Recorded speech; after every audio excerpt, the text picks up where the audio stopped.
the middle of this vast city sits a 5-day-old 65,000-seat dome stadium which the Japanese refer to as the Big Egg. And now we are live in Korakuen Stadium in Tokyo, Japan as HBO Sports presents World Championship Boxing. Undisputed heavyweight champion Mike Tyson defends his crown against former champion Tony Tubbs and about scheduled for 12 rounds. This first major international event in this new stadium follows in a series of appearances which have and will be made here by Western superstars. Both Madonna and Michael Jackson recently began world tours in Tokyo. Mick Jagger will be in here tomorrow night. Today, and we should point out that it is noon Monday here, the Japanese spotlight falls on the heavyweight boxing champion of the world. Hello, I'm Jim Lampley, and I will be commenting on this boxing match along with HBO's two boxing experts, Ray Leonard and Larry Merchant. Ray, let's talk first about the growing stardom and celebrity of Mike Tyson. How do you see it affecting him at age 21? Well, Jim, I think it depends on the personalities. For me, I enjoy the adulations and the accolades from the fans and supporters. But the way I perceive Mike Tyson, he's a guy that doesn't particularly care for the attention. It won't get to him because he's a young man, very determined young man, that is able to shut the world out because when he fights, he's always on a mission. Indeed, he told a press conference and us here a few days ago that wherever he fights is his home. He is here only to do a job. And Larry Merchant, precisely how difficult is Tony Tubbs likely to make that job for him? Jim, I'd like to say that he has a slim chance of winning, but that would be anatomically inaccurate.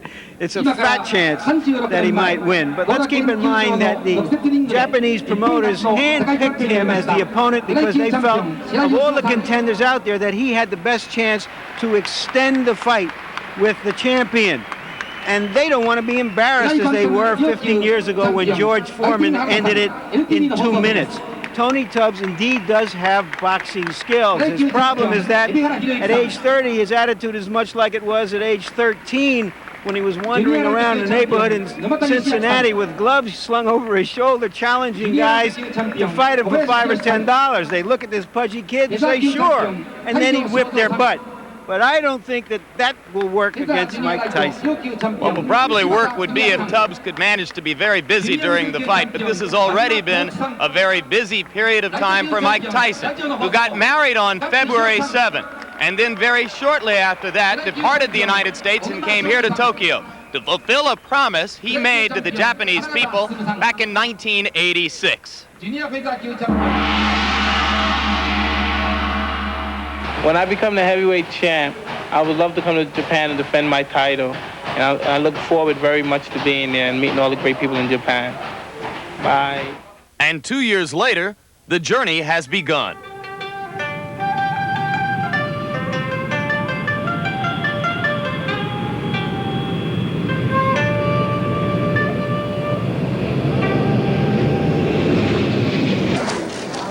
Not since George Foreman KO'd Joe Roman in 1973 has a World Heavyweight Championship fight taken place in Tokyo.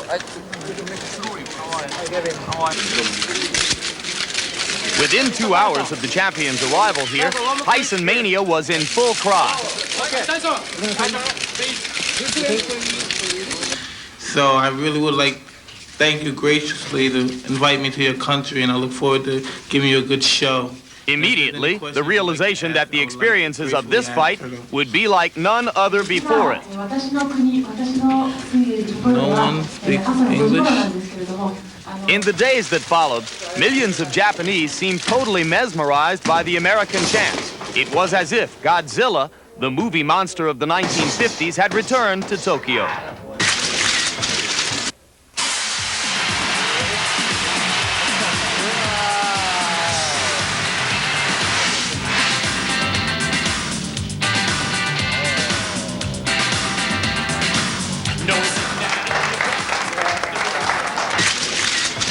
世界ヘビー級チャンピオンマイク・タイソンの来日3日目の様子をご覧いただきましょう。ごめんなさい。 Here the heavyweight champion's every move has been watched and followed. Even at 4 o'clock in the morning, photographers waited for the chase for one more picture opportunity. It's scary. I don't mind being the champ of the world.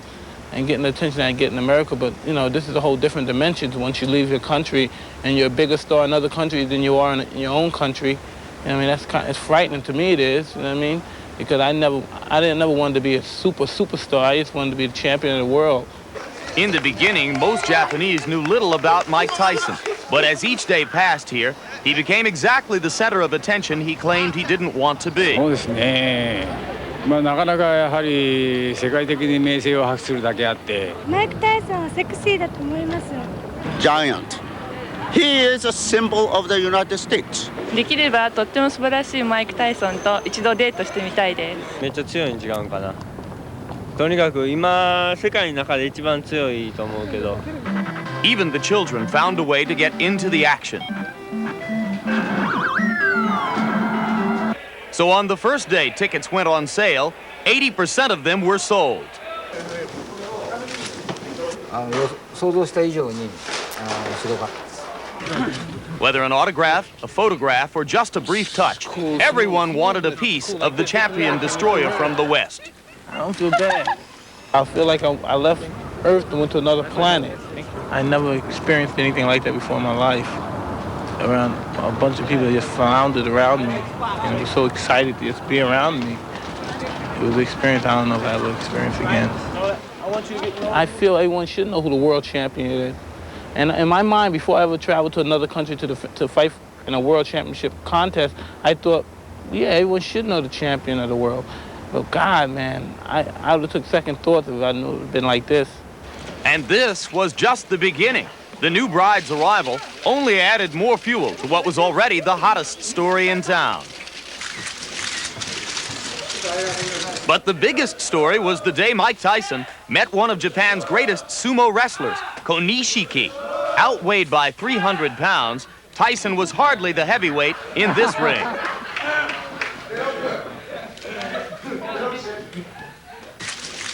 Nor could he imagine how he might become heavier from the sumo's customary meal.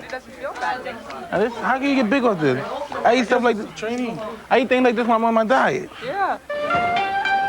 In a matter of days, Mike Tyson captured the hearts of millions. As celebrity to some, as temporary inspiration to others, his journey had just begun. In every champion's reign, some part in his particular career, he goes through that stage is when all attention in the world is focused on him. And I think this is my time. Here on this national holiday, vernal equinox day in Tokyo, a large crowd is still arriving. They have paid up to $800 tops to see this World Heavyweight Championship fight between Mike Tyson and challenger Tony Tubbs, and we're bringing it to you live on HBO Sports.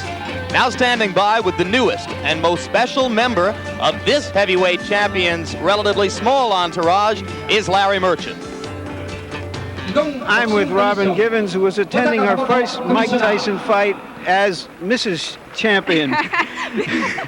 Robin, inquiring minds want to know, how does a woman who went to Sarah Lawrence and Harvard Medical School wind up falling in love with a guy who's a graduate of the School of Hard Knocks? God, I want to know too.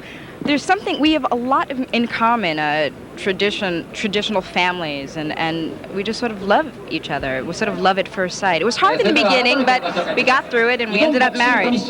Conventional wisdom in boxing would be that marriage will somehow soften up the champion and make him vulnerable for a challenger. I've been hearing a lot about that. I'm getting blamed for everything. I don't know. Michael was talking the other day, and he was saying a middle-class person couldn't be a fighter. A fighter has to have known struggle, enabled him to have learned the art of boxing. Michael knows the art of boxing. Hopefully, I'll give him some sort of peace of mind, and that'll enable him to perfect this art. And I'll love him to death. I'll do the best I can. Thank you so much, Robin. The odds makers say you will enjoy the fight. Just one historical social note. Heavyweight champions Jack Johnson, Jack Dempsey, Muhammad Ali, Joe Louis, all married early and often, and it never hurt their careers. Now let's roll out the challenger, the man who wants to end this honeymoon. He does have more ice cream than fire in his belly, but he also really has the stomach for fighting. In America, a well-conditioned body is one of the most eagerly sought aesthetic ideals of the 1980s. Everywhere we look, we are reminded of it. Experts tell us how to lose weight, how to tone up, how to exercise, what to eat. Most of us suspect we're only a book away from looking marvelous. Sports television channels jump on the exercise bandwagon with numerous aerobics programs. Still, there are a few who contend that bigger is still better. What would Christmas be without a roly-poly Santa Claus? Even in sports, there are exceptions, like the sumo wrestlers of Japan, who haven't missed a meal in years. And that kid from the Windy City, the American sumo. What's his name again? But in professional boxing, it's generally seen as a fighter's responsibility to enter the ring in the best shape possible. Not being in shape has been a criticism that has haunted one Tony TNT Tubbs throughout his career. Back in 1985, Tubbs won the WBA heavyweight title with a decision over Greg Page. But for reasons which remain obscure, Tubbs neglected to take advantage of his golden opportunity, gaining 15 pounds while supposedly training for his first title defense against Tim Witherspoon. Tubbs claimed the weight gain was the product of injuries and problems with promoter Don King. Regardless of its origin, when Tubbs stepped into the ring that evening, many believe he cheated boxing fans and cheated himself as well. Basically, I never really been in top condition for any fight. 244 was overweight, but that occurred with injuries. My problem now is that I don't want to come in the ring because people want me to come in the ring at 220, or 215. I got to come in the ring because I feel good about my weight, and I feel good to what at 28, 30, I'm strong and I'm fast. Mike Tyson got to deal with that. Tony Tubbs concentrates more on his training now. He wants to avoid the mistake of again failing to realize just how much is at stake in this business. If fighters aren't motivated to get into shape by pride, the rest of us would like to believe they should be motivated by the chance to make millions. 7 years ago, when Tubbs turned professional, he weighed in at 212 pounds. But by his 15th fight, he was already up to 224. And 4 fights later, he tipped the scales at 239. 1 more win, 4 more pounds. Then for his next 2 fights, he got himself into the best shape of his career. Against Bone Crusher Smith, he weighed in at 228. And then against Page, 229, which he considers his best fighting weight. Then lightning struck again when he defended his title. He ballooned to 244 and lost the championship belt. But Tubbs received a second chance when Witherspoon was ruled to have run afoul of a drug test and a rematch was ordered. Controversy followed again when Tubbs, less than a week in advance of the fight, requested it be postponed due to a shoulder problem. The injury was confirmed by independent examination, though skepticism lingered. Now Tony Tubbs is back in training with a new purpose. Even before this bout with the gym began, he was working on shedding weight with the help of former bodybuilding champ Lou Ferrigno. And most recently, he's been given even more incentive by the alleged $50,000 bonus to come in under 235 pounds. I know physically I'm in shape. 230 is my weight. 229, 228 is a plus.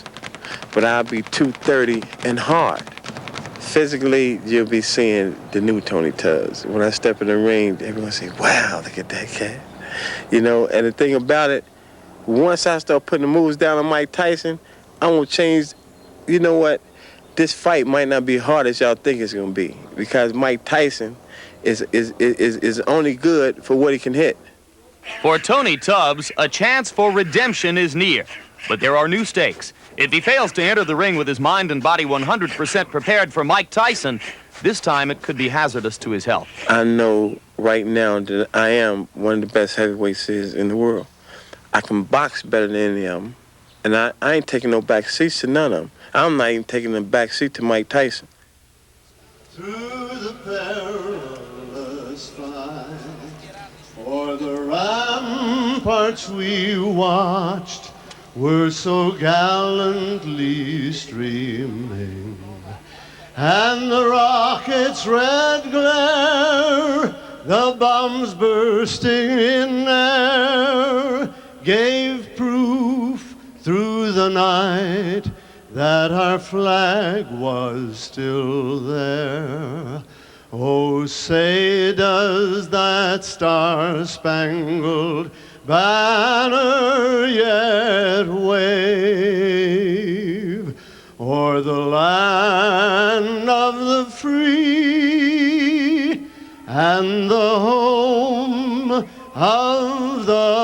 the brave. And that, as almost all of you surely know, was the famous welterweight Andy Williams. Despite what Tony Tubbs told us about coming in at a hard 230, yesterday he made a liar of himself at the weigh-in at a rather blubbery 238. Not what the Japanese had in mind, Larry, when they agreed to Tubbs as the first opponent for what is being called the Tyson World Tour. That's right. And here's a man who has really begun it in modern times, Muhammad Ali. This event is a reminder that one of his many achievements was truly making the heavyweight championship a world championship. Between Jack Johnson and Ali, no American world heavyweight champion fought for the title overseas. So now Tyson begins the World Tour in Tokyo, and in moments we expect the challenger, Tony Tubbs, will exit his dressing room and begin to make his way toward the ring. He weighed 228 and 229 in his title fights against Page and Witherspoon, 238 and a quarter yesterday. Very quickly now, Ray Leonard's inside tips on what each fighter must do to win the fight. It's no big secret, Jim, that Tony Tubbs would definitely have to jab and move in order to keep Tyson off balance. I think weight becomes a factor here because it somewhat stabilizes him, because the excess weight, he becomes a stationary target. He mentioned to me yesterday that he's willing to exchange punches, which could be a big mistake. Hand speed, exceptionally quick hands for a heavyweight. And I think that could frustrate Mike Tyson if he should do that. But he has a tendency to become stationary, and in doing so, we're talking problems. Here, Mike Tyson, a notorious body puncher, works his opponent's body, slows him down, and he's starting to use his jab a lot more, which gets him inside, and he's able to deliver punches. He has a mistake that he needs to correct, and that's lunging in with punches. Because what happens, Jim, a lot of times a guy's able to counter his shots. But if Mike Tyson hurt you, no question about it, he's in there to finish you off. One man he would like to finish off today, Tony Tubbs. And there is Tony Tubbs standing behind his trainer, Odell Hadley. Hadley is the man to the left of your screen. Tubbs' management situation and his training situation has changed constantly from year to year and in recent months. And Ray Leonard, we must ask, what should we think of a man who does not have the responsibility to himself or to fight fans to enter the ring for a heavyweight championship fight in the best possible condition? Well, not just entering the ring against Mike Tyson doesn't make sense to me. You have to be in the best shape possible to compete or contend with Mike Tyson. And for some reason, I don't understand Tubbs' conditioning. Yeah, but the other side of it is that if Tony Tubbs came into the ring in shape, he'd be some other fighter. He wouldn't be Tony Tubbs. He'd probably be a nervous wreck trying to get down to weight. That's just not who he is. As we look at the tail of the tape, you will see that Tubbs weighs 238 and a quarter and enjoys the reach and height advantages over Tyson that virtually every heavyweight who ever faces Mike Tyson will enjoy. Tyson weighed in at a relatively trim 216 and a quarter. He is almost always, Ray, in immaculate condition, and once again here that appears to be the case. You can expect the first round. There is no such thing as feeling out process to Mike Tyson. He jumps right on his opponents and try to take their heart. We have to see whether or not that's going to happen today. And millions of boxing fans watching around the world, welcome to the fabulous stadium known as the Big A. And here is our punch stat profile of the fighters, how many punches they throw. They throw roughly the same amount of punches. The difference is that Tyson throws many more hard punches and lands a very high percentage of them. And the jabs, you see that Mike Tyson does throw a decent amount of jabs. Tubbs can throw a lot of jabs, although he has told us that you cannot hold Mike Tyson off with a jab. Don't look for too many of them in this fight, he says. Rules have been worked out between the WBA and the WBC for technical reasons, which we'll explain in a moment. The IBF is not involved in rules discussion here. The 3 knockdown rule has been waived for this fight. Scoring will be done by 3 judges on the 10-point must system. A fighter can be saved by the bell in the last round only. And now Tony Tubbs, who now lives in Santa Monica, California, was raised in Cincinnati, Ohio, begins to enter the ring. Recently turned 30 years old, Tubbs has won 25 of 26 fights in an 8-year professional career. The only loss, the title loss decision against Tim Witherspoon when he weighed 244 pounds. He has twice been as far as 15 rounds. And he weighs 238 1/4 today after claiming to us 2 days ago that he would step on the scales at 232. Well, he's talked the talk, and now it's time to walk the walk. Incidentally, he's getting about 1/10 of the purse of Mike Tyson. He's getting $9 million. About $500,000 will go to Tubbs after all of his expenses. I figure out that that's about 100,000 quarts of ice cream or a shrimp salad in Japan. Tony TNT Tubbs, one-time WBA heavyweight champion of the world. And now a challenger, and the first challenger for Mike Tyson on what is being billed as the Tyson World Tour.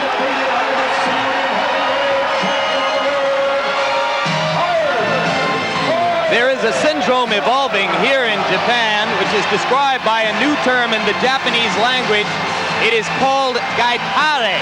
It refers to foreign celebrities who are brought here by the overwhelming economic power of the yen currency as opposed to other world currencies. Now joining Madonna, Michael Jackson, and Mick Jagger as gaitare is Mike Tyson. And the interesting thing here is we were led to believe that the Japanese fans would view this more as a show, and that they sit on their hands a lot.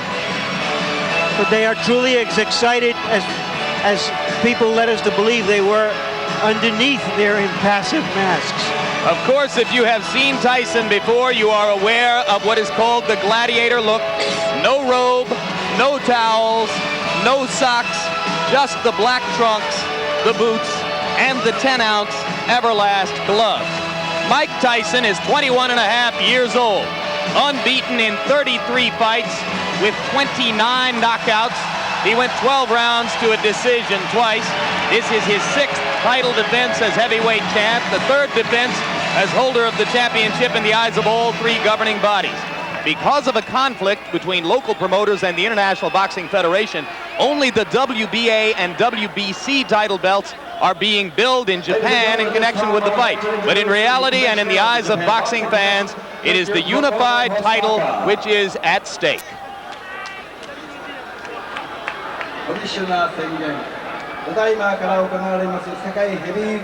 And right now, let's go up to our ring announcer, Michael Buffer, whom the Japanese promoters have flown over from Philadelphia in the United States. Michael Buffer will deliver the pre-fight introductions.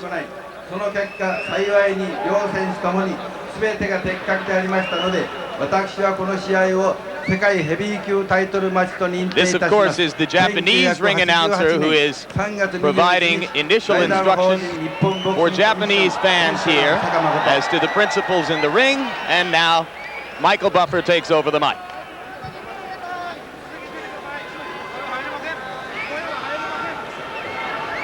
And now, ladies and gentlemen, konnichiwa. Good afternoon. This championship bout is a presentation of Taking Boxing Promotions, President Akiko Honda. It is sanctioned by the Japan Boxing Commission, Commissioner Makoto Hosaka, and the World Boxing Council, President Jose Suleiman. The World Boxing Association is represented by Championship Committee Chairman Dr. Elias M. Cordova Jr. The ringside supervisor is Gabriel Peña Garicano. He's the WBC General Counsel. The 3 judges are Larry Rosadilla of the United States, Masakutsu Uchida of Japan, and Ken Morita of Japan. And working for the 78th time in a world title bout is the referee Arthur Mercanti of the United States. And now, ladies and gentlemen, to all the millions and millions of boxing fans watching around the world, welcome to the Tokyo Dome, the Big Egg, right here in one of the greatest cities in the world, Tokyo, Japan. I would like to introduce in the ring at this time a man known as one of the premier promoters in the world of boxing, Mr. Don King. And now, ladies and gentlemen, let's get ready to rumble! 12 rounds for the heavyweight championship of the world. Introducing first, fighting out of the blue corner.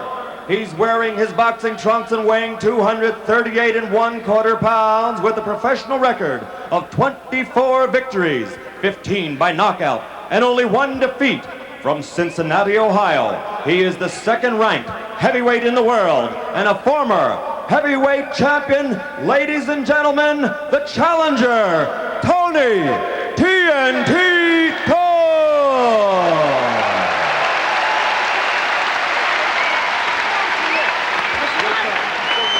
And fighting out of the red corner, wearing the solid black trunks and weighing 216 1/4 pounds, from Catskill, New York, which is the hometown of the late great trainer of champions, Cus D'Amato. He brings a professional record of 33 victories without a loss, 29 KOs, including 25 KOs in 5 rounds or less, and 15 in the first round alone. Ladies and gentlemen, presenting the undisputed, the undefeated heavyweight champion of the world, Iron Mike Tyson!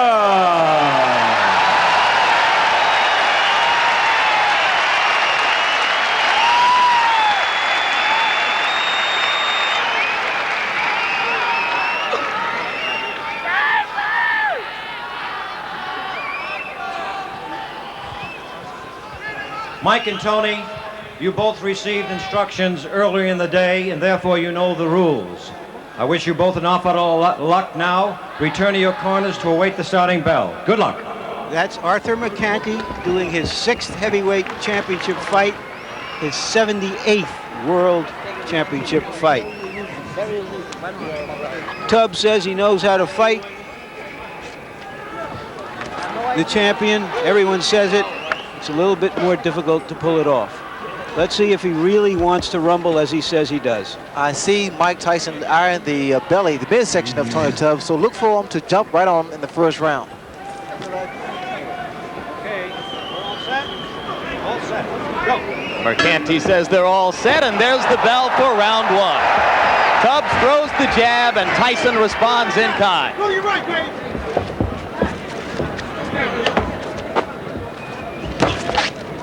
A lot of fighters find it difficult to set Mike Tyson up because Mike now gives a lot of head movement. All right, break. I say break, stop, break. One of the big questions has been whether Tubbs would clinch and grab and simply try to survive with Tyson, as did Bone Crusher Smith and Mitch Green. For now, it does not look that way. 6-4. Well, Tubbs stated that he would exchange punches with Tyson because the best way he felt to beat him was to be inside, throw short punches, combinations. And here he selected to do that. I don't necessarily agree with that, Jim, because what happens, Tyson, with his shorter arms and upper body strength, is able to do a great deal of damage to the midsection of his opponent. Watch for the left hook by Mike Tyson. Tubbs trying to go downstairs to Tyson's body. You see the left jab of Mike Tyson. Starting to use it more consistently now. He found out that it gets a man into punching range. And you can begin to see the startling hand quickness that Tubbs brings. Startling partially because of the shape of his body. Well, here with Tubbs, the uppercut. I also noticed the uppercut of Mike Tyson. He's able to throw the same punch twice, under and over. Tyson missed with the left hook. Earlier, he had landed a wicked right to the kidney. Look for a looping right hand by Mike Tyson because that's the punch I see that Tubbs is vulnerable to. He keeps dropping that left hand. 1 minute to go in round 1. Tubbs landed a left and ducked away effectively. You know what to do, champ. There you go. There you go. There you go. You know what to do, champ. Speed, baby, speed. Come on, sweet. What Tubbs needs to be doing now, he needs to throw 2 and 3 jabs to kind of break the rhythm of Mike. Because what's happening, Tyson starting to set up. You need to break that rhythm with a jab. Tubbs throwing the uppercut. A lot of people think he will have to be effective with that punch because Tyson comes in constantly. Well, Tyson also lunged him with an overhand right there, and that's one of the mistakes he makes. 10 seconds to go in round 1.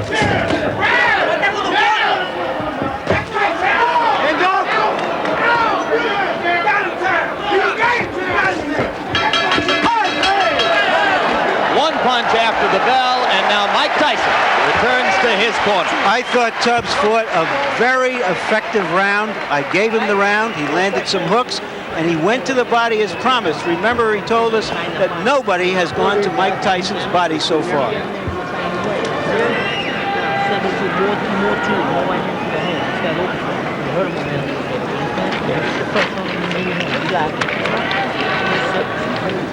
The voice is that of trainer Kevin Rooney. Oh, you got it? 6 and 1, half dozen the other. Okay, I'll take that.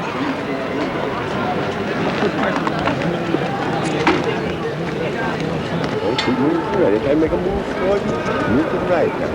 I'm cutting to that body by moving that foot. You hit him with the right hand to the chin. Just relax. Hey? Second down. Second down. Okay, good. Second down. Round 2. The talking in Tubbs' corner was done by trainer Odell Hadley. So now Hadley and Rooney have had their minute, and round 2 begins. Tubbs keeping that right hand up because of the left hook of Mike Tyson. But also, you notice now you see a much more relaxed Tony Tubbs. So now his punches are being more fluid. Look at Tyson with the rapid-fire 3 jabs in a row. Something new within the past year. Well, Tyson is starting to improve each time he steps into the ring. But what I see here in Tubbs is pretty much trying to get range so he can drop his right hand, because in his corner they told him to drop the right hand. But the left hook lands, but he needs to come back with the right hand.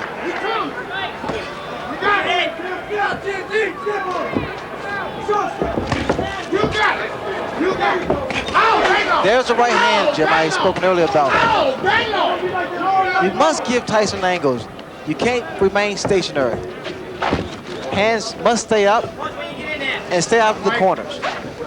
But indeed, Tony acknowledged in talking with us, Ray, that you couldn't finesse Tyson completely. You have to be willing, as he said, to fight him. Well, you saw that double punch with one hand, sort of a bolo type punch. And those are the type of punches do a great deal of damage because the body shot, then the uppercut.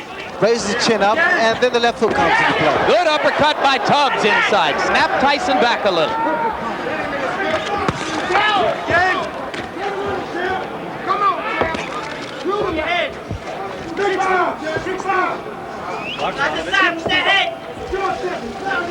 Tubbs has to be very careful. You notice he put both feet together, and that's easy to be knocked down or knocked off balance. He's trying to use his additional weight. Coming up on a minute to go in round 2. Tony Tubbs so far appears in no way intimidated by Tyson's fury, as have so many of his opponents. Good left hook, good combination by Tubbs. Open up.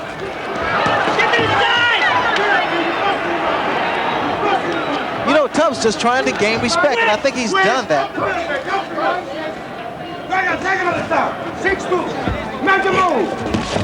Good left by Tyson. Tubbs reeled. Those hands must be kept up higher. And again, like I stated earlier, Jim, I don't think it's a good idea to exchange punches with Tyson. Good body shot, but you need combinations now. 30 seconds left in the round. Both fighters have had their say here. I couldn't tell whether or not the punch hurt. Tubbs is hurt. Tubbs is hurt badly. It was a left hook. And it's over. Odell Hadley has jumped in the ring. The fight is over. With stunning swiftness.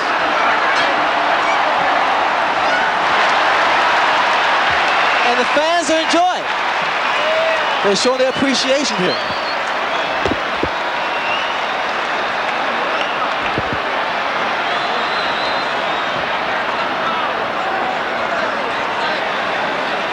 Remarkable. The tide of this fight changed within 15 or 20 seconds. Well, that's what a great puncher can do. The boxer is thinking all the time, and the puncher is punching all the time. The only thing I can say now is that if you thought that whale hunting was outlawed in Japan, we just saw that Mike Tyson hadn't heard about it.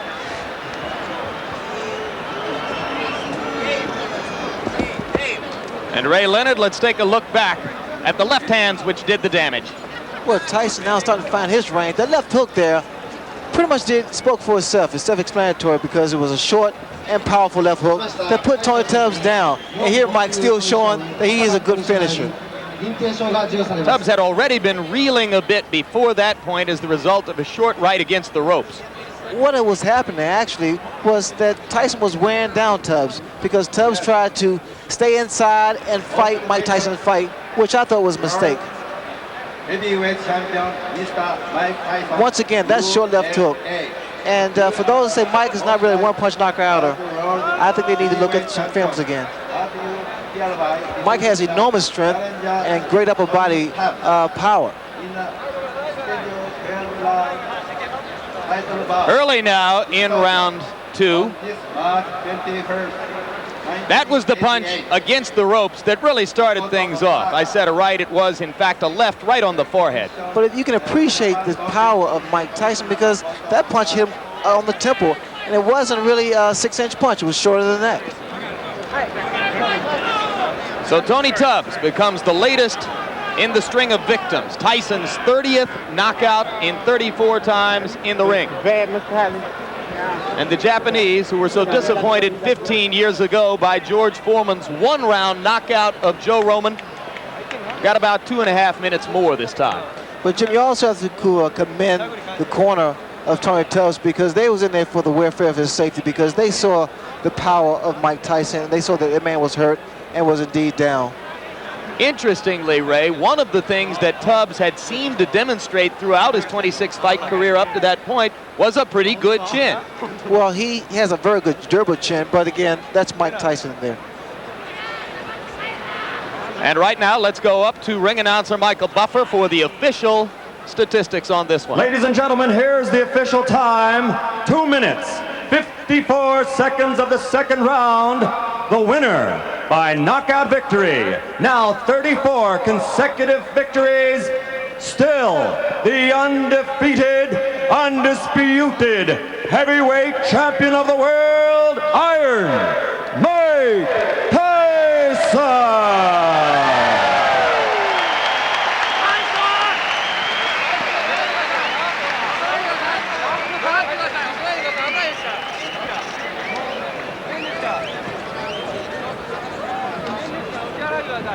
Well, Ray Leonard, Tony Tubbs himself, as it turns out, said it best in a press conference a few days ago when, in sarcasm, he said to the audience, "I'm the tune-up, the big fight is in June." As it turns out, he was exactly right. He was the tune-up, the big fight is in June. What did Michael Spinks see today that he will have to worry about on June 27?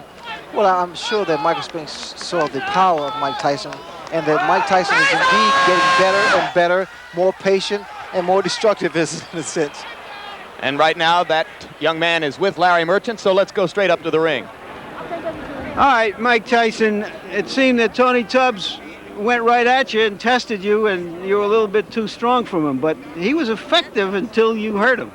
Well, he was effective because I planned it that way. I was looking for the opening because I planned for him to run, and then when I saw he came such a easy target to hit, I was just planning and planning. And he had his hands up very high. I was surprised that he had his hands up so high. And so I started hitting to the body and bringing it up in the middle. And then as soon as he brought his hands down, I saw his eyes and I aimed right for his eyes. He said that nobody had ever gone to your body before and he wanted to try you there. He did hit you a few blows there. Did he hurt you at all? Not distract at all. you even? Not at all. My mission is to go and destroy and not to let anything get involved. You get punched, you get hurt. I refuse to be hurt, knocked down, and knocked out. I can't lose. I refuse to lose. What was your response to the audience here, which is kind of quiet compared to the crowds in America? Did you hear anything or not at all? anything? Not at all.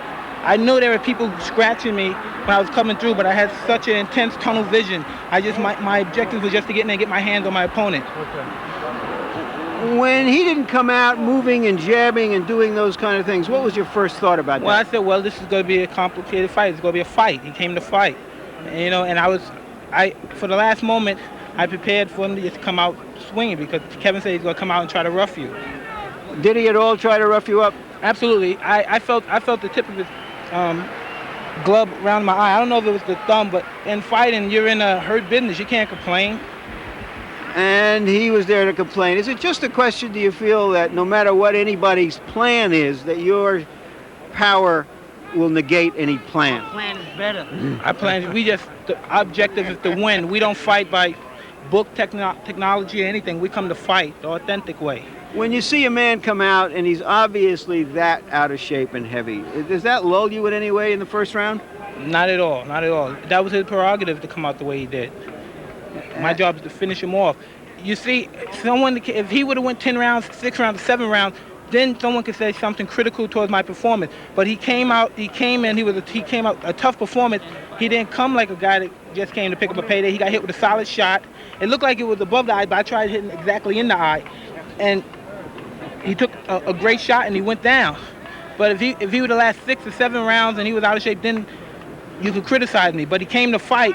And if anybody could criticize that he was out of shape, I did what's supposed to have been done to a person that was out of shape. I got rid of him quick. This is your first fight as a newlywed. Were you thinking about that at all? Did you want to put on a special performance in any way? Not at all, because when I'm in the ring, I'm objective, tunnel vision, and it's just, this is my world in here. I have to ask you one last question, Mike. In an article in Sports Illustrated that's on the stands now back in the States, it was said that sometimes after a fight, because you have so much adulation now and everybody's around you, you feel you have to go back, put a mask on, beg for quarters, go back to your old neighborhood. Is that true? No, I don't do that. I said me and my friend do it once in a while for a joke. Because he makes a joke, because, you know, people always say, Mike Tyson, you have a lot of money, you do this and that. So one day, me and my friend Rory, we put on mags and baggy clothes and bummy clothes, and we went on the street begging for money, just as a personal joke for myself. So we won't have to throw any charity for you. No, not at all. Thank you very much, Mike Tyson. And now back to ringside with Jim. All right, Larry, thank you very much. And one brief personal note. You saw behind Mike's shoulder there his co-manager, Bill Caton. For the first time since Mike's been fighting as a professional, the other co-manager, Jim Jacobs, has not been able to make this trip. He's back in a hospital room in New York recovering from an illness, and we would all like to offer our personal best wishes to Jim and wish him a speedy recovery and look forward to seeing him in Atlantic City on June 27. Ray, we heard the essence of Mike Tyson's ring intelligence there. This is a fight. You make no excuses. You come to destroy your opponent. Right now, we'll look back at round 2, and you tell us exactly how he did it. Well, there's no question about it, Jim, that Mike Tyson is always on a mission when he's in the ring. And I think it's difficult for fighters to deal with him because he doesn't have a feeling out process. In other words, he doesn't see whether or not he can land a jab or right hand. He goes right at you, and he goes in there for the kill. And we're going to take a look back now at the entire second round, Ray, from the handheld camera angle, which will give you a feel of what it looked like to us from ringside. Remember that Larry Merchant himself commented that he thought Tubbs fought a very effective first round and, in fact, scored the first round for Tubbs. I thought it was pretty close to even, but certainly I thought Tubbs had given an impressive account of himself in round 1. The first round, that's the way you fight Mike Tyson, or compete with Mike Tyson, rather, because you have to give him angles, jab. You see the jab, how effective it is, movement, never a stationary target, because what happens here when he becomes stationary, Mike Tyson works your body, he brings your hands down, and then he goes for the kill. I thought the first round was a pretty good round for Tubbs, although I would have preferred to see a lot more movement, a lot more left jabs thrown. Do you think that fatigue was becoming a factor this early in the fight for Tony? That's rather premature to say because normally body shots wear you down in the later rounds, but then there's always an exception to the rule because Mike Tyson's body attack is so devastating. Here he's going right to the midsection, and I'm sure Tubbs felt those shots. Tubbs, again, made the mistake of trying to exchange punch for punch with Mike Tyson, and in doing so, he took away what got him to the championship. That's the jab, the movement, and his boxing style. There you saw Tubbs doing as he claimed he would try to do, delivering body shots to Tyson. But what you have to understand, Jim, inside, Mike Tyson has the greater upper body strength. And he has the shorter punches. He throws more combinations inside, and they're short because his hands are very fast too for a heavyweight.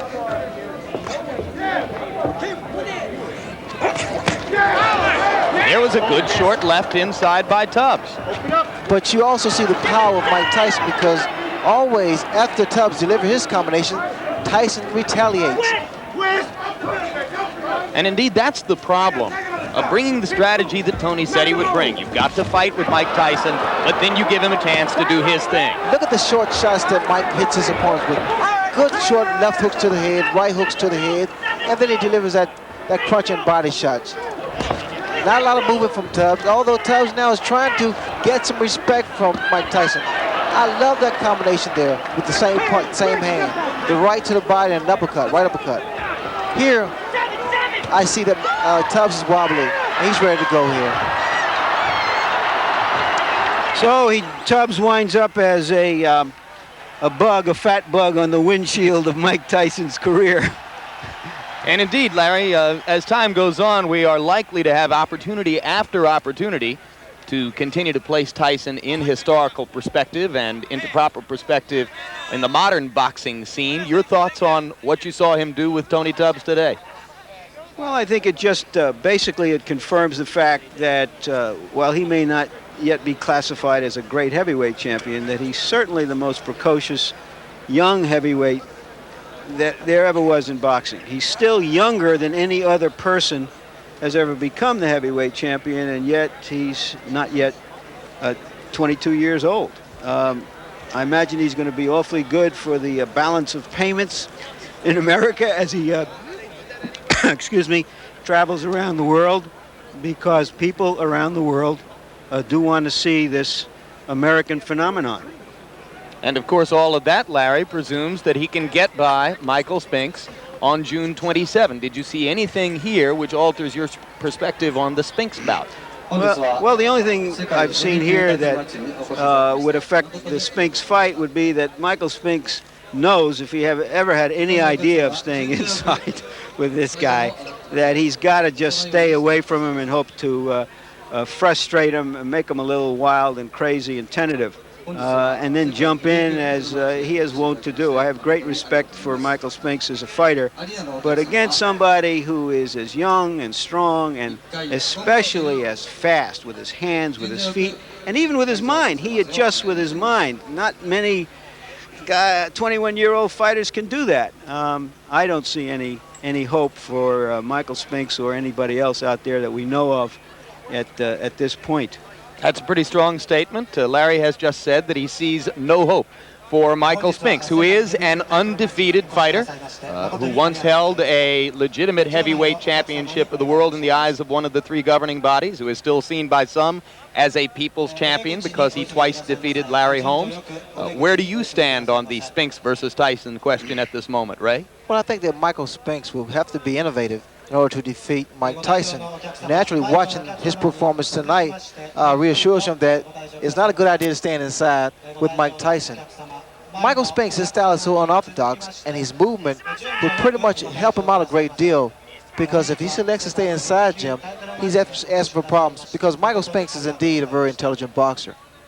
All right, just to sum up, and with thanks to Ray and Larry, what you have seen today was 21-and-a-half-year-old heavyweight champion Mike Tyson earning about $9 or $10 million for just under 6 minutes worth of work in the ring, the product of the continuing development process, which was begun by a great fight trainer named Cus D'Amato, which continues now under Kevin Rooney, under the management of two men named Bill Caton and Jim Jacobs, and the prospect continues to exist that we will watch this heavyweight champion fight all around the world against all kinds of opponents. Stay tuned immediately following this World Championship Boxing telecast for a special presentation of The Hitchhiker Special Ingredient, followed by A Nightmare on Elm Street 3 Dream Warrior. Those are on the East Coast and in the central regions. Jumpin' Jack Flash on the West Coast and in the mountain areas. All of those shows will be seen in their entirety. Be sure to join us for our next World Championship Boxing telecast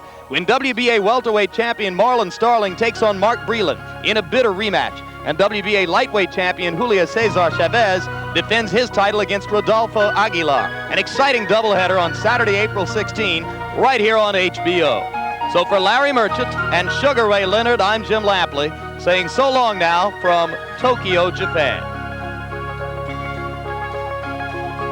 The executive producer of HBO Sports and producer of tonight's telecast is Ross Greenberg.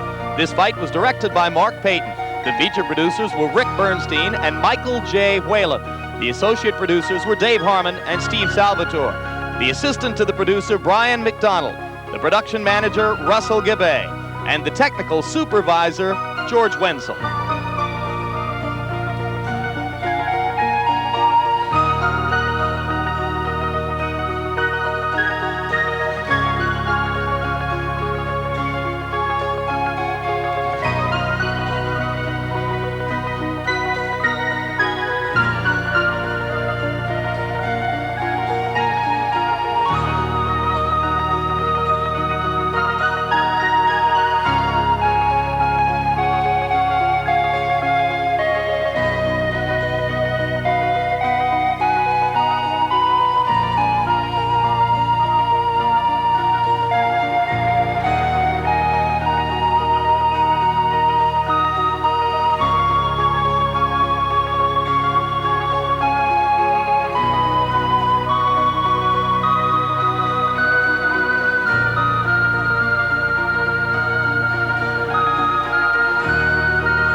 This has been a presentation of HBO Sports, the network of champions.